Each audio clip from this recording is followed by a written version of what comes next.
Good morning, everybody, and welcome back to the channel. So it's October 19th, it's Saturday, and we have started harvest.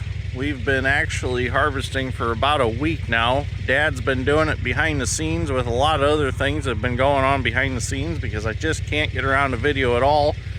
And I've been busy on the Kankakee River, George and I, digging in a sand trap. So it's been an interesting week trying to juggle both, but we're getting it done. The only problem is the 30-foot bean head for the 2388 decided that it was going to have a failure with the fingers and the auger. Now this is the head that we got last year that we straightened the cutter bar out on it. It's a really good head. It's like one of the last 1020s built, so it's not really an old head. So I'm not sure what caused this issue, but I'll get it up to the shop and I'll show you what happened to it. So what we're going to do is we're going to delete the fingers. We're going to put flight extensions on it because a lot of guys have said that flight extensions are the way to go instead of the fingers in the center. So we're going to delete them fingers. I'll show you what happened to it, and hopefully Dad can go back to cutting beans. We do have an extra 30-foot head, but it's really not in the best of shape, and this head's in really good shape. So if we can get rid of them fingers and eliminate those, that'll eliminate the problem, and this head will be just fine. So there's gonna be some other things going on in this video. I've got to grind feed today.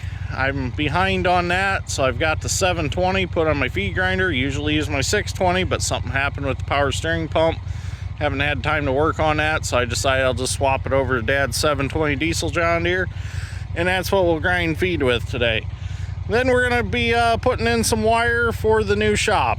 I got to get that pulled in. My buddy Jason, my electrician, he's coming over. We're going to pull the electric wire from the shop to the H panel through the conduits. We got to get that done.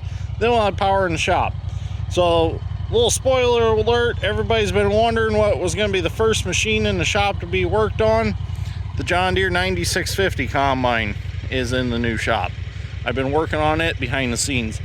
Also got a 1988 379 Peterbilt with a 3406B cat in Dad's shop tore apart. You haven't seen that one yet. So other than in the community page, I put pictures of that. That's a work in progress. So there's a lot of behind the scenes stuff going on. So you only see about probably 3/4 of it actually here on YouTube. There's a lot of other stuff that goes on. So we're not slackers by no means, that's for sure. We burn the candle at both ends and in the middle, I think, sometimes. So, all right, I'm gonna get this up to the shop. We'll get going on it. So when the sun comes up, things dry off, Dad can get back to cutting beans and I can get to doing them other things. So let's get it up there. My windshield's a little wet this morning. Got quite a bit of dew or frost. Probably got some frost last night. If you're wondering if a Honda Pioneer will pull a 30-foot 1020 bean head, oh, it will. The little Pioneer's impressive. It's like having a little Jeep. Alright, I'm going to move that sprayer out of the way. We winterized it, so I'll get it out of the way and I'm going to pull this right up there. So this is a full-fingered auger 1020, meaning it's got fingers all throughout the auger. So here's what happened. The shaft runs all the way through from the end, and it's anchored on the end, and you can actually change the timing on these fingers to make them come out sooner or later. And as you can see, that carrier bearing is all broke out of the inside of the auger. It's all broke out of that plate. There's no good way of getting that put back in. That's pretty big mess inside of there. I'm not exactly sure what caused this. This end is fine. It's all intact. There is a bolt missing. So I'm gonna go ahead and tear this all apart and just eliminate it, and then put those extensions on, which those extensions bolt on here, and they go somewhere. There's bolt holes somewhere here. And then that'll act like them fingers and throw the beans into the feeder house. Well, I got a couple fingers that are all bound up in here. Dad's gonna hand me the torch. I'm gonna cut them out and get rid of them. Get my light here so you can see. Oh, my light went dead. Alright, torch will light it up.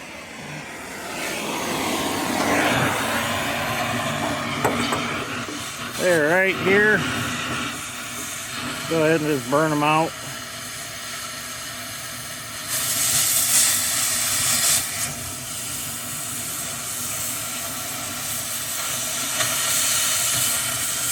I don't like to cut. I don't know what they're made out of. But they kind of just melt. It must be they're hardened steel of some sort.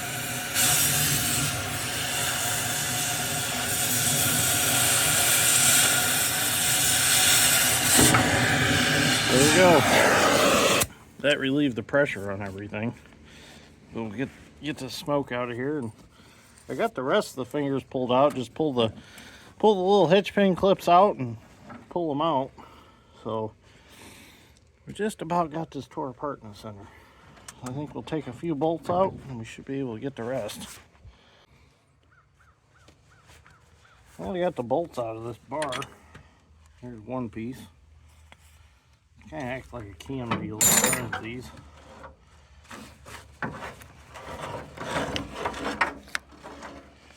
There you go. That's the bar that holds all the fingers. Give that to Dad and he can throw it out back and let the dogs hump on it. There's a broken bolt. I don't know if that caused, I wonder if that, you know what happened? The bolt broke. That bolt broke. It got loose on that shaft. This side got out of time. That didn't get out of time. And it twisted the hell out of everything. And it broke that bearing holder out. That's what it did. Well, that's kind of a piss poor design. Alright. So this side, I think we can actually just take the fingers out. This side, we're going to have to try to hold it up somehow. Let's figure out. Some of this stuff just might go along for the ride. So we have made a discovery that these shafts that hold these fingers throughout the auger are in sections, similar to the center section. So up until this point here, the bearing holders are all in good shape. But I did discover a crack in the auger right here, so we're gonna have to weld that up, because I don't know what the deal is with that, because this is a low acre head. It's not like it had that many acres of beans ran through it before it got destroyed when the previous owner had it. So we're gonna finish pulling the fingers out of this end. That way we know they don't get in trouble, because there has been times where fingers have gotten out of their holes and they will actually punch holes through this tube and eventually cut the tube in half. I've seen that happen. We've never had it happen, but I have seen it happen. Oops. I got one more clip here to get out.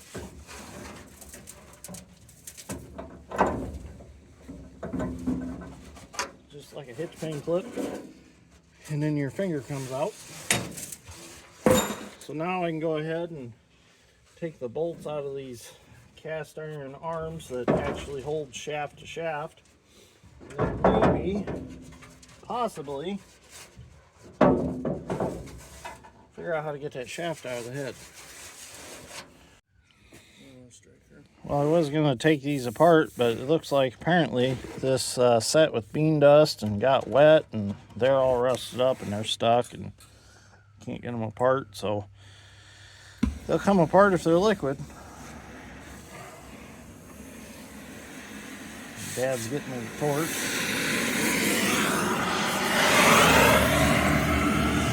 Oh, it's going to be fun.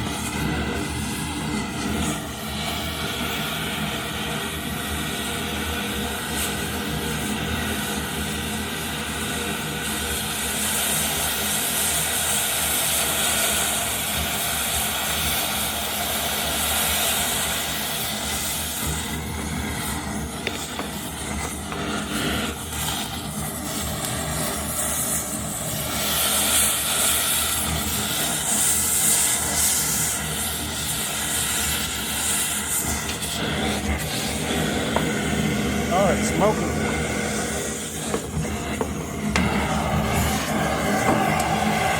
burner tube's getting warm.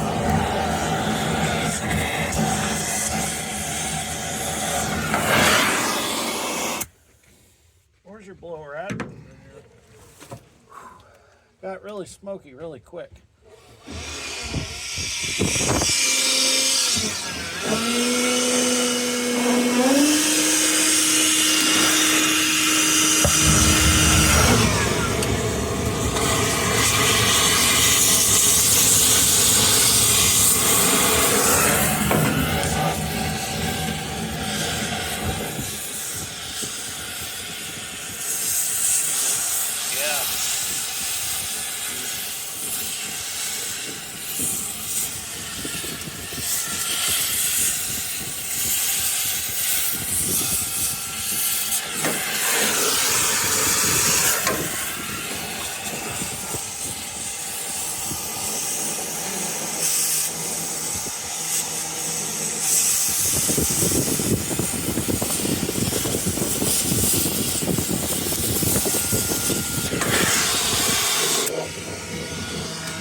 Not the prettiest of cuts, but you can only get so many angles through that small hole.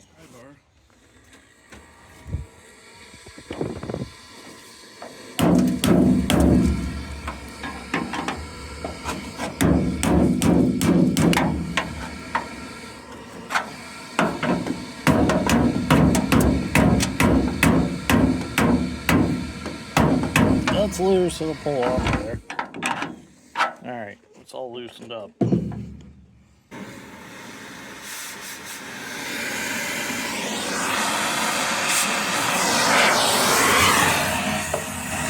Oh, the boss says cut it out of there, we're going to cut it out of there.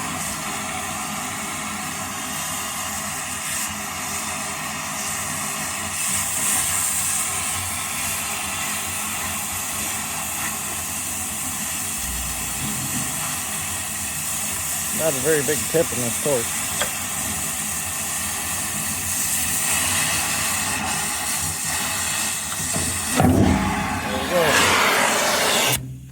We just want to get back to cutting beans, and this full fingered auger wasn't what it was all cracked up to be anyways. Let's see if we can get the broken piece out the hole. Oh, yep, there we go. There's the broken piece. Yep, that's what tore out of the wall. Don't need that no more. Now, we gotta get that shaft out of there, which is probably what, 6-8 foot long still. Get that block out. Alright, should come right out the hole. Oh no. I thought it was. There. It might come out the center holes. Well, it won't come out any of the holes. It will. Oh, it will in pieces. Got it part way out, but My favorite tool. you must have to poke them all in through the end or something to get them all in there or something. I don't know. There ain't no way getting it past the flighting unless there's a secret to it. If I cut it here, it'll drop it down enough to run it out there.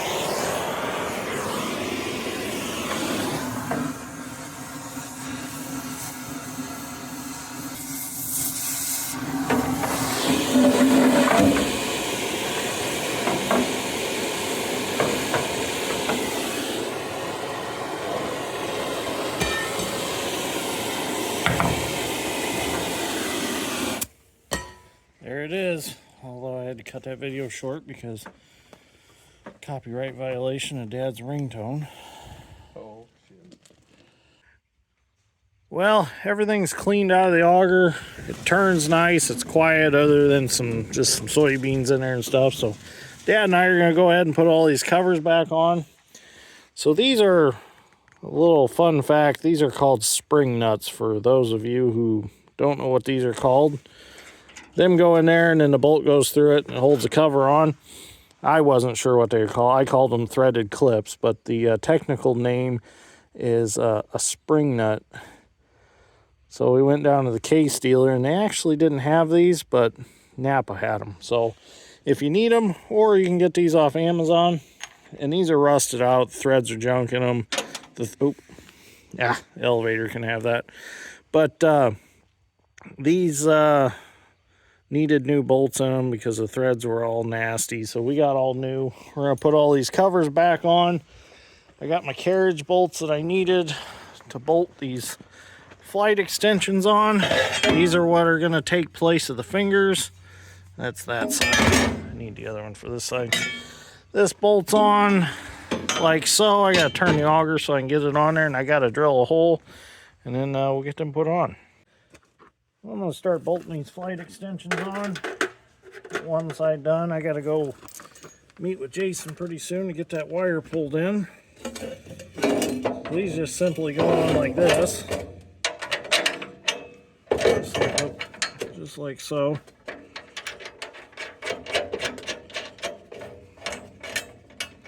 Then I got to drill a hole in the auger.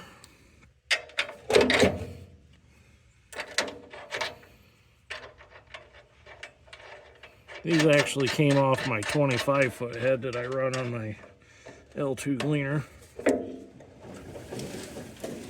I just got to get these where I want them and drill a hole right there. Let me get a wrench and snug them up real quick.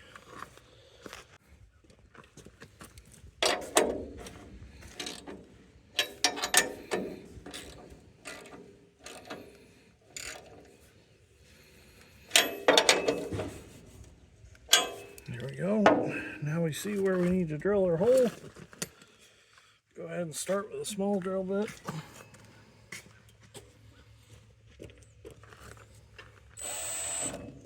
Just center punch that. Gotta find the hammer. Oh, there it is.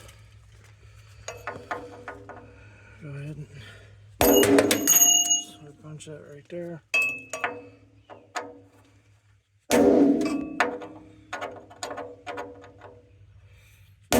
Hard to center punch a bouncy auger. I have to get a smaller drill bit yet.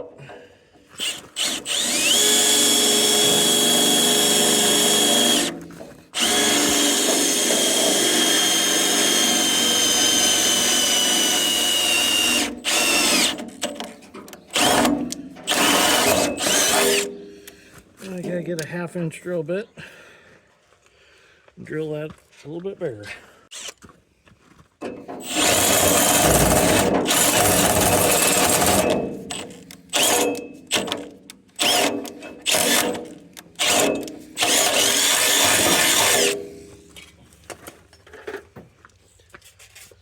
Now we can get our bolt in.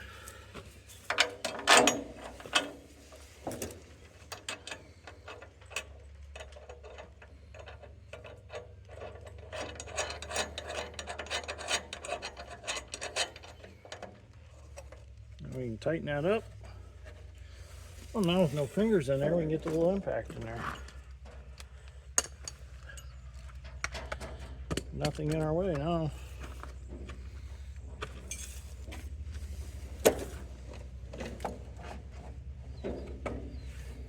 If it'll fit in the hole.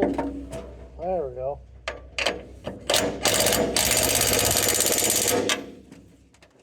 Oh, Dad turned my impact down. He's putting the little bolts in with it.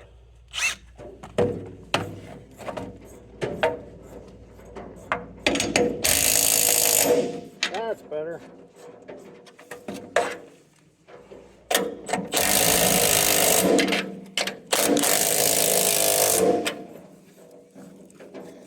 All right, one flight extension on, and I can put the other one on. All right, Dad's gonna finish up the bean head. Flight extensions are on. I'm gonna head over, and Jason and I are gonna get that wire put in.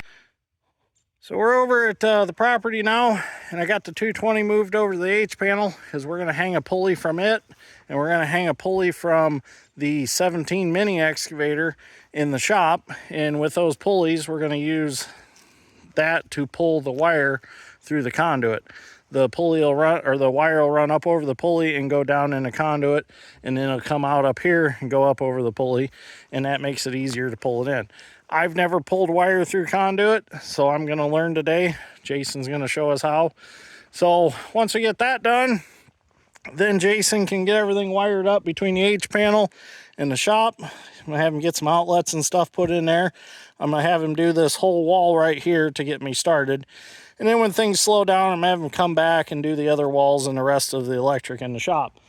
So after we get done with that, I'm going to get the 9650 John Deere combine out of the shop, run over to Dad's, get the corn head for it. I'm going to come back and I'm going to pick off all this corn here. And we're going to pick some off along the driveway. For one, I need to have NIPSCO come back out Monday, and they are going to measure from the H panel to the road, and that means they're going to have to go through the corn at an angle to get to the property line over there in the corner, and they're going to get an exact measurement for the gas service, because I got to get going on that, because I finally got them to contact me back, and it's going to take about 5 weeks to get the gas in. But that's fine, because that puts us at about the time when we'll need the gas. By the time the house is set, the drywall's done, the HVAC's done, it'll all line up just about right. So that'll work out perfect. So I'm going to go ahead and get this corn picked off. I'm actually going to grind this for feed, so I'm going to actually set the concaves pretty tight in the combine, and I'm going to try to bust the cobs up and actually make cobbage out of it. So that's kind of an alternative to picking ear corn. I will pick some ear corn later this fall, but for right now, I need to get this off so I can get that nice exact measurement for the gas line, because that's pretty expensive. So I got to get that measured perfectly. So, and plus we need a little room to get the house sections in, because they'll come down the driveway and they want to set the crane up on that side of the basement. So they'll need room over there to maneuver the house sections around to get them lined up for the crane. Actually, I have to do that. So we'll be moving the house around with a tractor at some point. All right, I'll get in here and get the combine out. Well, I got to get in this box and send a fish tape through to the inside of the shop. The main disconnect is, or the disconnect is off in this box. Lay the screws there. I have had this out once when I put the conduit there in the bottom. Go ahead and send this fish tape down there, and it'll end up in the shop.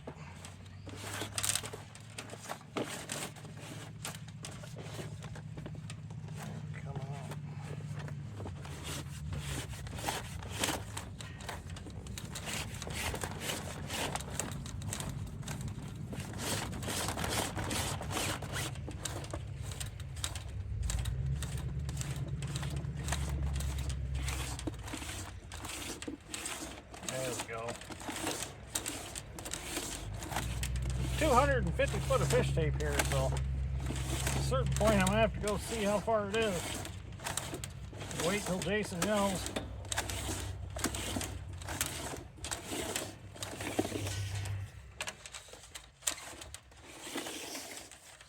We'll use this to pull a rope through.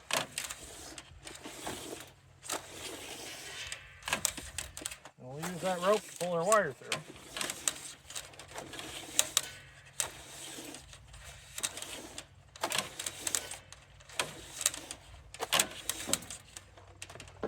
Probably should go see if it's made it yet. It's only 100 foot to the shop.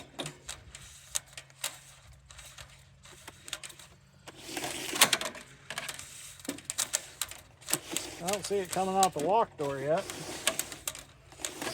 I don't hear nobody yelling yet. Alright, I better go see.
we got the pulley here and the rope through.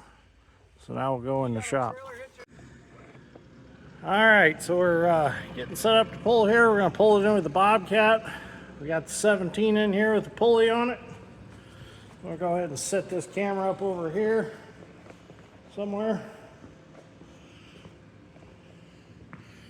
Oh, that's a good spot for it. And I'll have to dump some lube down the conduit as it goes in to keep it sliding easy.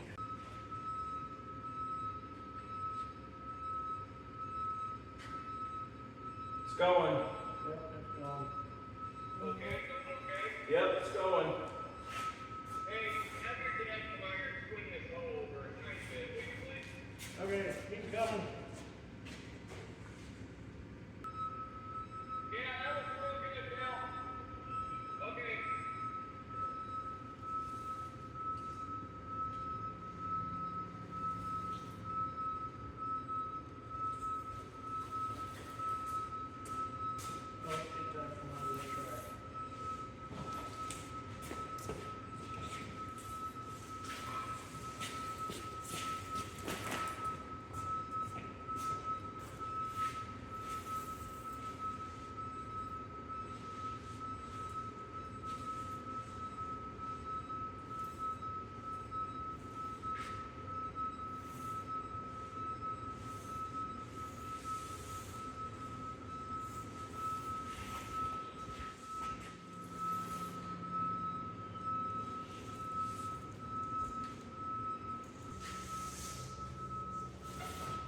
You're getting fairly close, I think.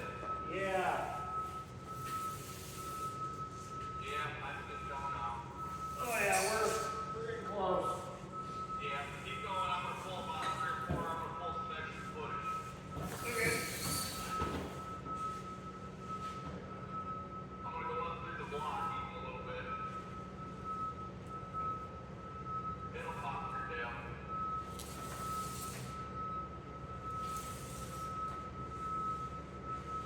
Okay, that's it. Yeah, that gives us about 3 foot in here. Good. Perfect. Nice. All right. Alright, so we're picking some corn. We're going to do just about a little bit of everything in this video. So we're getting these ends picked off at the road, at least 16 rows, so that if they have to, they can bring the house in through here, because the driveway is a little bit, it's not bad. It's a little narrow here, but it's not bad. But there's a nice clearing through the trees that they could bring it through instead of having to go through the driveway.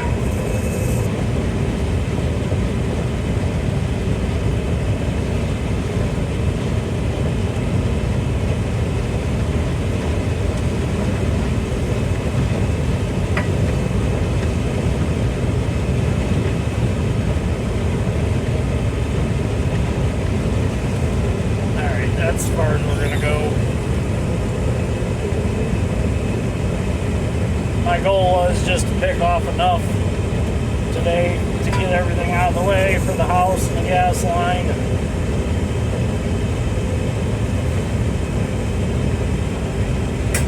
And then the rest we'll pick when we pick the rest of the field. Plus it gives me corn for grinding for cow feed.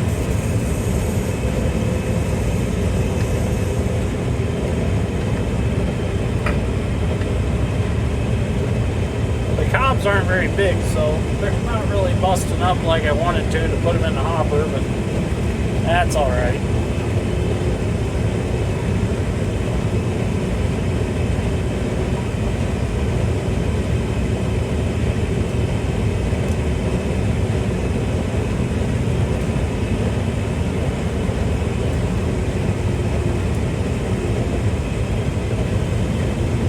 Dad would swing the 220 right over instead of sticking moving the corn.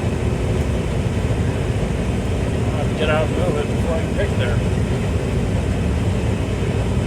Make Madison get out and move it. Right?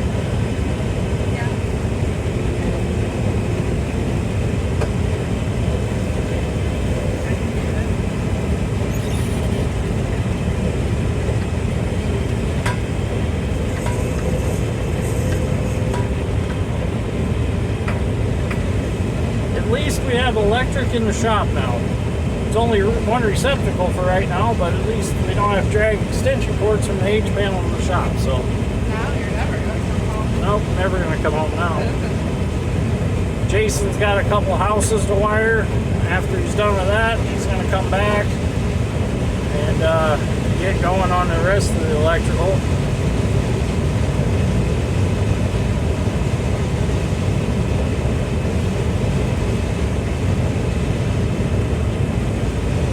Well, you don't have lights. Yeah, I gotta get the lights up. Gotta figure out what lights I want.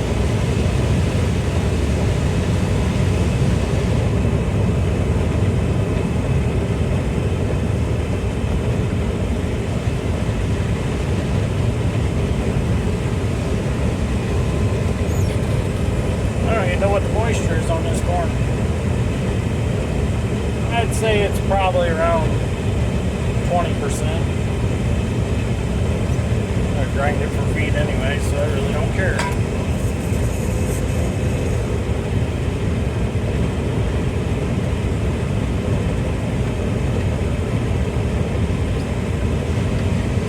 I was gonna pick it with the ear corn picker, but the problem is the ears are so small that it just busts them up.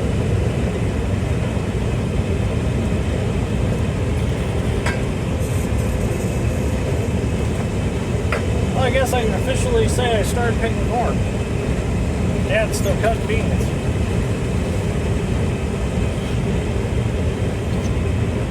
Probably finish getting his combine ready and start cutting beans. In between digging the sand trap on the river. You know I gotta fix the air conditioner because it is hot in here right now.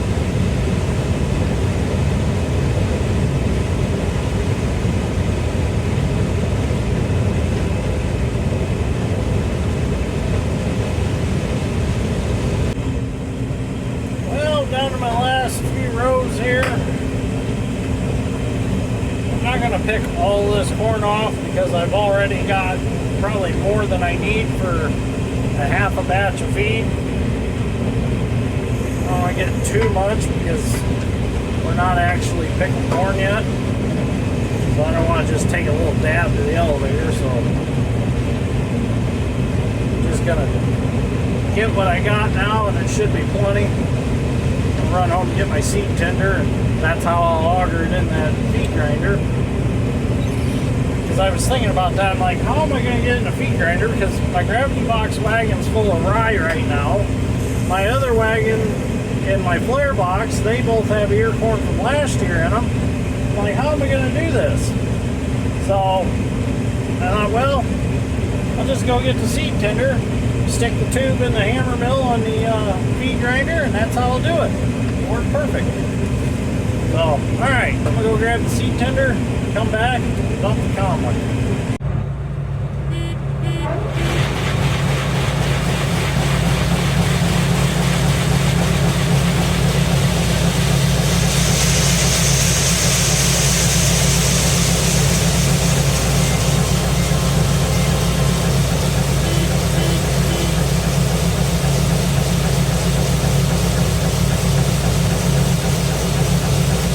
Go to Josh's and get that new auger tube off of his 9600 that burnt.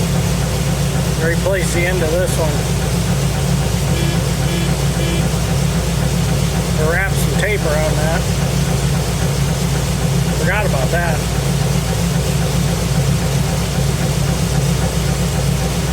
Usually that's over the grain cart though, where it's leaking right there. May give the deer something to eat right here.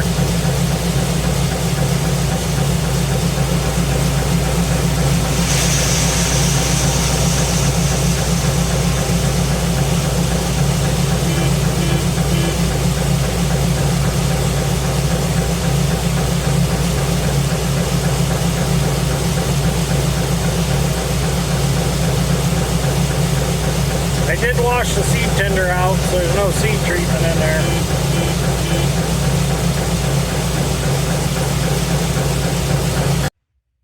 Well, while we were getting that corn picked, Jason got the panel installed, and we have a temporary receptacle in the shop, so that's great. So That'll be nice. No more messing around with extension cords. At least we got some power in the building now. Well, get Dad's 720 out here in the feed grinder, get some feed ground. See if I can get it started.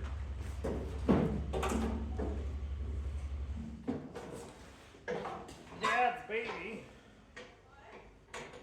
I'm making a video. I'm making a video. Okay? I'm gonna back out as soon as I get this running. So you might want to get out of the way. I said as soon as I get the tractor running, I'm gonna back out there.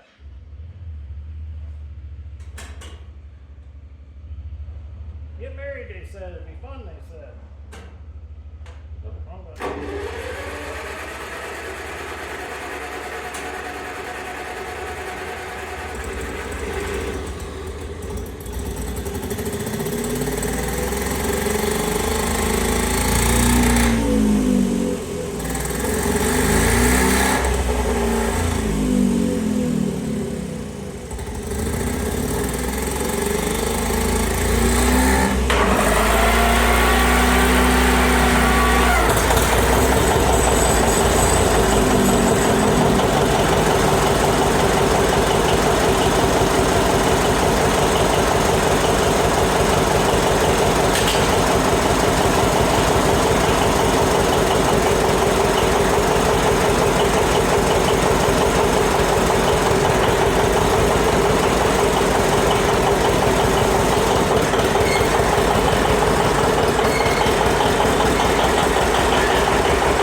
the cows are fed. They're happy. Filled their feed box up. Just carried the wheelbarrow up here a couple times with the forklift Guido. Got it filled up. They're having their dinner. They ate their grain. Now they're eating some hay. So I'm gonna go put Guido away and we'll run the shop real quick and take a look at the 1988 Peterbilt. Got a lot of stuff accomplished today, really. Well, here it is. 1988 Peterbilt 379 short hood. So the story is with this truck, before I went to Colorado, a friend of mine had it, and Dad and I went and looked at it, and we knew that it had an issue. Well, I really liked the truck, and Dad wasn't sure about it. Well, when I got home from Colorado and pulled in the shop with my side-by-side after we unloaded over at Zach's and came home, here it was, sitting in the shop. So I'll throw a picture on what it looks like with the hood and stuff on it.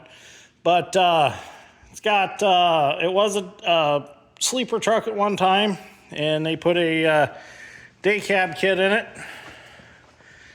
Really, you can't even tell it is a true day cab kit. I mean, you can't even tell it had a sleeper on it other than the big tanks.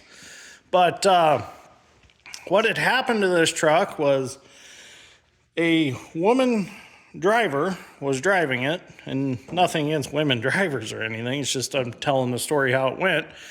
She was sitting at a landfill dumping. She pulled a dump trailer with this before my buddy ended up with it. And the dump trailer next to her that was dumping fell over on it and crushed the sleeper on it and dented that tank in the process. So that's how it ended up being a day cab semi-tractor after that. Well, my buddy Brandon ended up buying it, and he was gonna haul seed corn with it, and then it started the pressurizing the radiator, and that's when he went out and bought a absolutely beautiful Peterbilt to replace it with, and that's when we stepped in, and that's when Dad got it, brought it home, and surprised me with it. So we've got it all tore down. We've been working on this in between other projects. We've got all the liners pulled out of it. Number 5 liner was cracked at the top right there. And you can see they also have a lot of electrolysis going on, a lot of pitting in the liners. So it was time. This truck runs really good. In fact, it was a shame to tear it down. If it wasn't pressurizing the radiator, it would run really good. I mean, it sounds good, drives nice. It's got the wide steer tires on it, new wide rims in the front, new Alcoa aluminum rims. So I was excited about that because I've always wanted a set of wide steer tires. Definitely help out in the soft ground, keep the front of the truck up. They don't push when you're turning.